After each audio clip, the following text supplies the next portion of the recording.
साथीहरू यो बेला चाहिँ मार्केट माथि जाने चान्स चाहिँ एकदम धेरै हाई छ। अहिले 1-2 वटा स्टकहरू चाहिँ तपाईँहरूले अलिकति मोमेन्टमवाला किनेर बस्नुहुन्छ, केही नभने 50 देखि 60% रिटर्न चाहिँ सजिलै कमाउन सक्नुहुन्छ है। मैले देखेको चाहिँ यो स्विङमा चाहिँ तपाईँहरूले चाहिँ एउटा राख्नै पर्ने स्टक भनेको चाहिँ एचआइडिसिएल छ। एचआइडिसिएल एकदम सस्ता खालको स्टक हो। अहिले 200 मुनिको जम्मा यो एउटा मात्रै स्टक छ।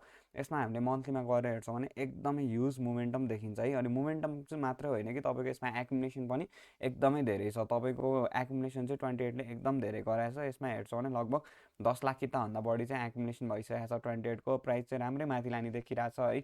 मन्थलीको आरएसआई हेर्छौँ भने चाहिँ 70भन्दा माथि जान थालिसकेको छ। सो कुनै पनि स्टकको आरएसआई चाहिँ 70भन्दा माथि जान्छ र आफ्नो सप्लाईको जोनहरूलाई ब्रेकआउट गर्दै गइरहेछ भने यस्तो स्टकहरू चाहिँ हामीले लिएर बस्यो भने सजिलै तपाईँको केही महिनामा चाहिँ डबल हुने चान्स चाहिँ एकदमै धेरै हाई हुन्छ है।